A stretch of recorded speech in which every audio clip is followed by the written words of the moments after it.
नमस्कार, फिर पैसा बोलता है में आपका स्वागत है। मैं आनंद श्रीनिवासन। आज मार्केट अभी नेगेटिव में है, -40 है और बैंक निफ्टी भी नेगेटिव है, -5। लेकिन सुबह खुला तो 50 पॉइंट निफ्टी ऊपर था और 500 पॉइंट बैंक निफ्टी ऊपर था।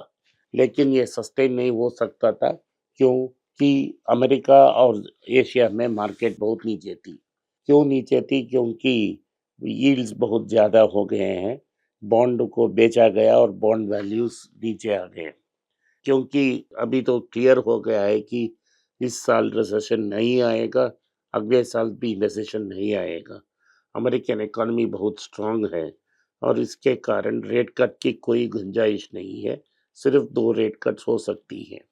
तो इसका मतलब है कि प्रॉफिट्स कंपनी की इतना ग्रो नहीं होंगे और तो मार्केट को अपना रियल लेवल्स पे आना पड़ा। तो नैस्डैक 1.5% और S&P 500 1.1% करेक्ट हुई थी। इसका मतलब डॉलर और स्ट्रेंथन होगा, लेकिन 85-50 में ट्रेड हो रहा था। आरबीआई मैनेज करने की कोशिश कर रही है। इस समय गोल्ड का दाम 7,150 रुपया 22 कैरेट है, 15 रुपया ऊपर है, ओवरऑल फ्लैट है। यही मार्केट की रिपोर्ट है। क्या-क्या न्यूज़ है हम देखेंगे। पहले रिलायंस ने एक कैंसर मैनेजमेंट कंपनी को खरीद लिया है, उसका नाम है कैनिकॉस। ये क्या करती है? Early detection of cancer, treatment और फ़ॉलो-अप करती है। ये टेक ड्रिवन है। इस ये क्या करती है ठीक तरह से हमें पता नहीं, लेकिन रिलायंस वेंचर्स ने इसके लिए 375 करोड़ दिया है, 375 करोड़।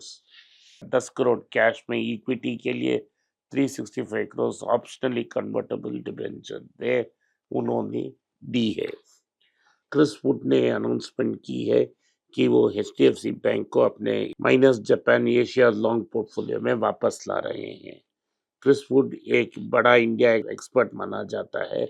उनका एक फंड है, x Japan Asia fund, that means Japan के अलावा रेस्ट ऑफ एशिया की फंड्स। इसमें एचडीएफसी बैंक नहीं थी। एक ज़माने में उनका फेवरेट स्टॉक था, अब नहीं थी। तो उन्होंने एचडीएफसी बैंक को वापस लाया। एल&टी, आईसीआईसीआई, मैक्रोटेक डेवलपर और एक्सिस बैंक में 1-1% उन्होंने काटी और 4% एचडीएफसी बैंक को वेटेज दिया। एचडीएफसी बैंक एक ज़माने में अच्छा रिजल्ट्स देती थी, पिछले 4 साल में सिंगल डिजिट रिजल्ट दे रही है। तो उनका कहना एक्सपेक्टेशन ये है कि एचडीबी फाइनेंशियल को बेचने के बाद उनका इक्विटी पोजीशन और स्ट्रेंथन होगा और उनका डिपॉजिट पोर्टफोलियो भी बढ़ेगा।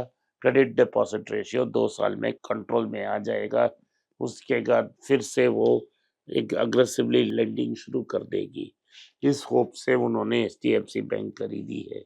मेरे हिसाब से उससे बेहतर बैंक्स हैं इन टर्म्स ऑफ वैल्यूएशंस और चीप है। आप उन बैंक को कंसिडर करें। जब तक मार्केट डीपली करेक्ट नहीं होता, हम एचडीएफसी के पास नहीं जाएँगे।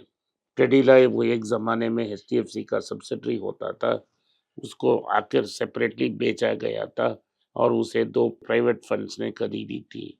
उन्होंने अनाउंसमेंट कर दी कि वो आईपीओ लॉन्च करेंगे और 5,000 करोड़ में आईपीओ लॉन्च करेंगे और ऑफर फॉर सेल में शेयर्स को टेंडर करेंगे। तो इसका मतलब है कि क्रेडिलाई एक लिस्टेड कंपनी हो सकती है। आरबीआई ने ये भी कंसर्न जताया है कि प्राइवेट सेक्टर बैंक्स में हर 100 एम्प्लॉइज में से 25 एम्प्लॉय भाग रहे हैं। इन्होंने ये कहा है कि वर्किंग एटमॉस्फेयर और सेल्स प्रेशर के कारण लोग भाग रहे हैं। सीधी-सीधी बात है, प्रेशर इसीलिए है क्योंकि वहाँ डिपॉजिट प्रेशर है और डिपॉजिट के लिए हाईली प्रेशराइज़ कर रहे हैं। ज़मीन आसमान से तो डिपॉजिट नहीं आएगा, इंटरेस्ट रेट बढ़ने से ही डिपॉजिट आएगा। लेकिन इंटरेस्ट रेट को बढ़ाना नहीं चाहती है बैंक, क्योंकि आरबीआई से प्रेशर है। अगर डिपॉजिट रेट्स फर्म अप हो जाते हैं तो लेंडिंग रेट्स ऊपर जाएँगी। इससे क्रेडिट डिमांड खत्म हो जाएगा। ये रियलिटी है। लेकिन फाइनेंस मिनिस्ट्री मैंने एक सोर्स ने बताया है, मैं रिपोर्ट डालता हूँ साइड में, कि आरबीआई का कारण ही ग्रोथ नहीं आई है। उनका ये दावा है कि आरबीआई ने रेट्स को बढ़ावा दे दी और रेट्स ऊपर हैं। क्योंकि रेट्स बहुत ऊपर हैं, उनके इससे क्रेडिट ग्रोथ नहीं हुई है। क्रेडिट ग्रोथ की कमी होने से ही प्रॉब्लम्स आ रहे हैं और इससे कम हो रही है डिमांड। और उन्होंने ये सोचा है कि अगर वो आरबीआई क्रेडिट को काटती है तो ऑटोमेटिकली सॉल्यूशन आ जाएगी, लेकिन ऐसा कुछ नहीं होने वाला है। अगर आरबीआई ने रेट काटती है, दो इमीडिएट इम्पैक्ट हो जाएंगे। एक, इन्फ्लेशन और बढ़ेगा क्योंकि रुपये की दाम नीचे आ जाएगी। अगर रुपये 87 या 88 तक पहुंच जाएगी, 87 टू 88 तक, अगर रेट काटती है, ये इन्फ्लेशन को और पुशअप करेगा। अगर क्रेडिट एक्सपेंड होती है तो डिमांड भी एक्सपेंड होगी और सप्लाई बढ़ेगा नहीं, इसके कारण इंपोर्ट्स भी, इन्फ्लेशन बढ़ेगी। आरबीआई को, फिनेंस मिनिस्ट्री को ये देखना चाहिए कि पैसा ऊपर वाले लोगों के पास है और नीचे वालों के पास पैसा नहीं है। उनका सॉल्यूशन ये होना है कि प्राइवेट वेल्थी लोग पे टैक्स बढ़ाएं और टैक्स को, जो आम आदमी है उनसे टैक्स काटें। तभी पैसा सर्कुलेशन में आएगा, डिमांड वापस आएगा और इकोनॉमी ऊपर जाएगा। कंज्यूमर गुड्स कंपनी को ये पता लग गया कि अर्बन एरिया में सैचुरेशन हो रही है, लेकिन उनको ग्रोथ चाहिए। तो वो ये आइडिया कर रहे हैं कि ग्रोथ शायद अर्बन रूरल एरियाज में आएंगे। सो गॉडरेज कंज्यूमर, डाबर, आईटीसी और टाटा कंज्यूमर ने रूरल एरियाज को कंसंट्रेट करने के लिए रूरल एरियाज में लोग को काम में लगा रहे हैं। उनकी जो स्टॉकिंग यूनिट्स हैं उससे 60% उनके एम्प्लॉइज सबको वे इस पे डाल रहे हैं रूरल एरियाज में, शायद डिमांड उधर बढ़ जाए तो। और हम अब ऑटो न्यूज़ के बारे में देखते हैं। चाइना में अगले साल ये पहला साल होगा जहां बैटरी पावर्ड व्हीकल्स और आईसी इंजन कार सेल्स बेहतर होगा। उनका एक्सपेक्टेशन है कि इलेक्ट्रिक और हाइब्रिड व्हीकल्स का सेल्स 12 मिलियन व्हीकल्स होंगे और सिर्फ 11 मिलियन आईसी इंजन्स की होगी।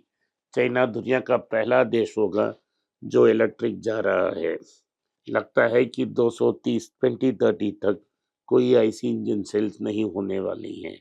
ये ट्रेंड ऑलरेडी एस्टेब्लिश्ड है और अगले पिछले 2 महीनों में इलेक्ट्रिक और हाइब्रिड व्हीकल्स की सेल्स आईसी इंजन सेल्स से ज़्यादा है।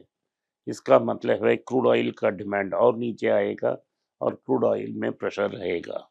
ओला इलेक्ट्रिक इसका शेयर्स 5% गिर गई हैं और गिरने का संभावना है। जो भी हाइक हो रही है वो सब हवाबाजी से हो रही है। सच्चाई तो अब देखने को मिल रहा है कि उनकी सीटीओ मिस्टर चैटर्जी और उनके चीफ मार्केटिंग ऑफिसर कंडवाल दोनों भाग गए हैं। कंपनी के साथ वो 2017 से रहे हैं, 7 साल के बाद कंपनी छोड़ रहे हैं। इसका मतलब सीधा है कि उनके पास ग्रोथ लीवर्स नहीं है, नई गाड़ी नहीं है, टेक्नोलॉजी नहीं है। उसी समय चेतक स्ट्रेंथ पे जा रहा है। बजाज चेतक ने अनाउंस किया है कि वो एक नया मॉडल लॉन्च करेंगे, बजाज चेतक 45। ये बजाज चेतक 45 टायर 2 और टायर 3 मार्केट में लॉन्च होगा और वहां से डिमांड आएगा। बजाज का ये भी दावा है उनकी चेतक गाड़ी को लोगों ने ऑनलाइन में खरीदा है, 10,000 बुकिंग्स ऑनलाइन से आ रही है।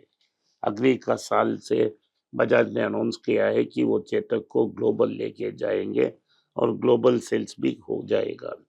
टाटा मोटर्स की head electric vehicles and passenger vehicles Shailesh Chandra ने कहा है उनके पास एक व्हीकल अभी टेस्ट ड्राइव हो रही है जो 500 किलोमीटर जा सकती है। इसका मतलब है लगभग मद्रास से बेंगलोर तक जा सकते हैं और वो वापस हाफे आ सकते हैं।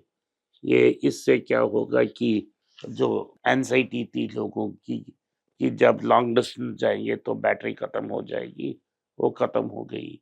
जब ये गाड़ी बाहर आएगा और मार्केट में टेस्ट हो जाएगा तो अडॉप्शन ऑफ इलेक्ट्रिक व्हीकल्स बढ़ सकती है। इस साल 36% टाटा मोटर्स गिरी है। मेरा ओपिनियन है कि ये वैल्यू स्टॉक है, आप इसको कंसिडर कर सकते हैं। और आखिर में हार्ली डेविडसन और हीरो मोटर्स ने अनाउंस की है कि ये एक और नया लो एंड बाइक लॉन्च करेंगे। तो हीरो मोटर्स हार्ली डेविडसन के कारण अपना मार्केट शेयर इंक्रीज कर रही है और वो इनफील्ड की मार्केट के खाने की कोशिश कर रही है। उसी समय ट्रायम्फ भी बजाज के साथ मिलकर अपना मार्केट शेयर इंप्रूव कर रही है। आखिरी में फार्मा में एक न्यूज़ है कि सिप्ला की जो सिप्ला स्टॉक है, उन्होंने अनाउंसमेंट कर दी कि अफ्रीज़ा उनका ड्रग जो है डायबिटीज़ को क्यूर करने के लिए। उनका दावा ये है कि आप अफ्रीज़ा को इन्हेल करने से ही डायबिटीज़ को कंट्रोल कर सकते हैं। इसका मतलब है कि ये जैसा ओज़ेम्पिक जैसा भी डिलीवर होगा, अगर आप इन्हेल कर कर अपना एपेटाइट कंट्रोल कर सकते हो। तो ये इंसुलिन प्राइसेस से चीपर होगी, लेकिन उसकी एफिकेसी को देखना पड़ेगा। तो अभी डॉक्टर्स अभी भी कन्विंस नहीं है, वो अफ्रीज़ा के बारे में कॉशियस है। जब लॉन्च होगा जब ही देखा जाएगा। आज के लिए इतना ही। आपने इस पॉडकास्ट को सुना, इसके लिए मैं आपका आभारी हूँ। हो सके तो इस वीडियो को लाइक कीजिए, चैनल को सब्सक्राइब कीजिए और बेल नोटिफिकेशन दबाएं। इस वीडियो को अपने दोस्त और रिश्तेदार के पास भेजें और उनको देखने की आग्रह करें। नमस्कार, धन्यवाद, जय हिंद।